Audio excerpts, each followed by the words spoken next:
So hey guys, welcome back to your own channel एक बहुत ही नई वीडियो के साथ। और आज की इस वीडियो में हम बात करेंगे आपके सीबीएसई के एक बहुत ही इंपॉर्टेंट नोटिस के बारे में। तो आपको पता ही होगा, अभी रिसेंटली सीबीएसई ने आपके ऑप्शनल एग्जामिनेशंस और कंपार्टमेंट एग्जामिनेशंस कंडक्ट कराए थे।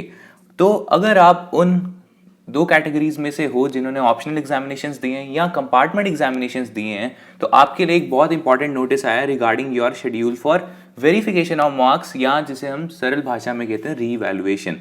तो अगर आप इन दो कैटेगरीज को बिलोंग करते हो जिन्होंने इस बार फिर से पेपर दिए थे, तो मैं आपको रिक्वेस्ट करता हूं कि आप ये वीडियो एंड तक देखना, क्योंकि आपको कभी पता नहीं होता कि आप रीवैल्यूएशन के लिए अप्लाई करोगे या नहीं करोगे। तो अगर आप इस वीडियो को देख लोगे और आपको या आप खुद से भी नोटिस देख लोगे सीबीएसई का रिगार्डिंग योर रीवैल्यूएशन, तो आपको वो पूरी इंफॉर्मेशन मिल जाएगी कि रीवैल्यूएशन का प्रोसेस होता कैसे है, ताकि आपको फाइनल डे पे कोई दिक्कत ना आए। तो अभी हम बात करते हैं आपके सीबीएसई के नोटिस के बारे में। आप कैसे एक्सेस कर सकते हो? आप सीबीएसई की वेबसाइट पे जाओगे cbse.nic.in, आपको यहाँ पे रिसेंट अनाउंसमेंट्स में शेड्यूल फॉर वेरिफिकेशन मिल जाएगा। अब हम बात करते हैं आपके शेड्यूल फॉर वेरिफिकेशन या रीवैल्यूएशन के बारे में for class 10th and class 12। Class 10th और क्लास 12th में ज़्यादा मेजर डिफरेंसेस नहीं है, पॉइंट सारे सेम है और प्रोसीजर भी सेम है, बट डिफरेंस जो है वो सिर्फ है आपकी कॉस्ट का। तो अभी हम बात करते हैं आपके रीवैल्यूएशन प्रोसेस के बारे में। तो अगर आपको नहीं पता कि सीबीएसई का रीवैल्यूएशन प्रोसेस 3 पार्ट्स में कैटेगराइज्ड है, जिसमें फर्स्ट है वेरिफिकेशन ऑफ मार्क्स, सेकंड है obtaining copy of evaluated answer books और थर्ड है रीवैल्यूएशन ऑफ मार्क्स। अब इन दो प्रोसेसेस में क्या होता है? फर्स्ट है आपका वेरिफिकेशन ऑफ मार्क्स। इसमें आपका पेपर चेक किया जाता है कि आपके पेपर के टोटल में कोई गलती है या नहीं। अगर आपके टोटल में कोई गलती होती है तो उसी अकॉर्डिंगली आपका टोटल भी चेंज हो जाता है ऑल ओवर रिजल्ट में। सेकेंड होता है obtaining the copy of evaluated answer books. अब यार ये जो 3 प्रोसेसेस है ना, अगर आपने सीधा ऑब्टेन करनी है कॉपी तो वो पॉसिबल नहीं है। आपको फर्स्ट वेरिफिकेशन ऑफ मार्क्स की फीस भी पे करनी पड़ेगी along with the fees required for obtaining the copy of evaluated answer book.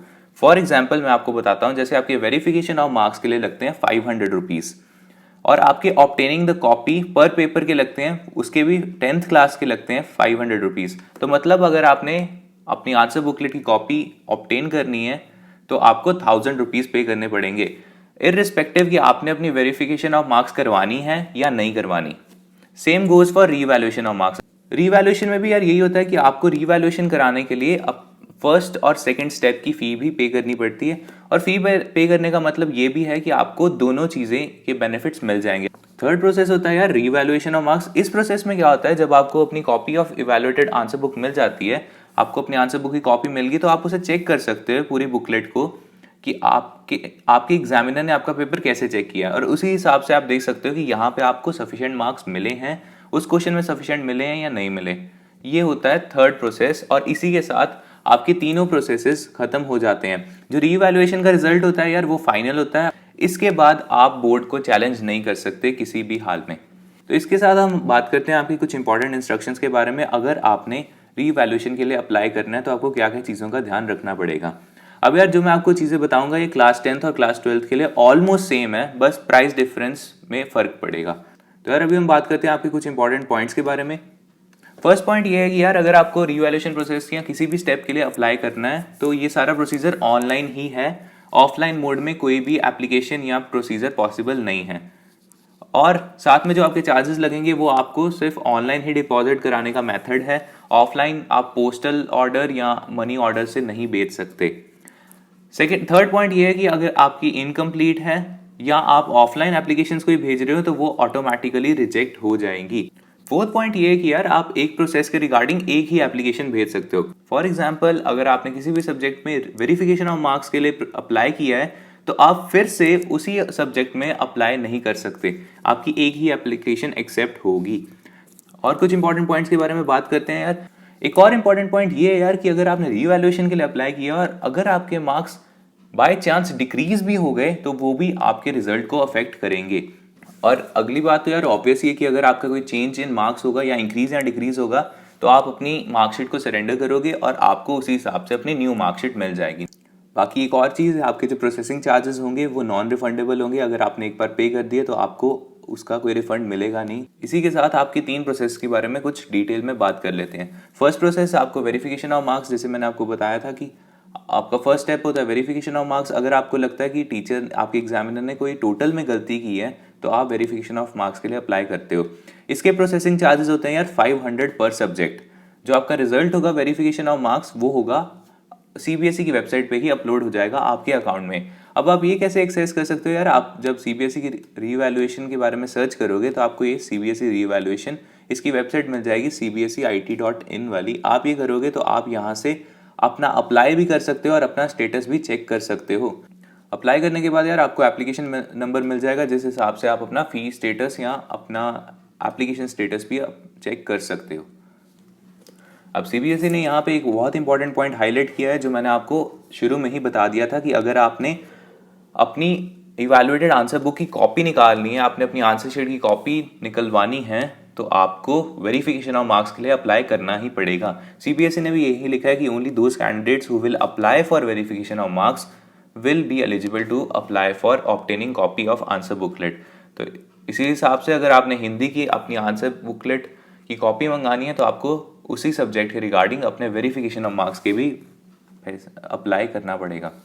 Second process में भी यार सिमिलर प्रोसीजर, आपकी जो प्रोसेसिंग चार्जेस होंगे वो होंगे 500 पर सब्जेक्ट फॉर क्लास 10। अब यहाँ पे थोड़ा सा डिफरेंस प्लस 2 में आ जाता है।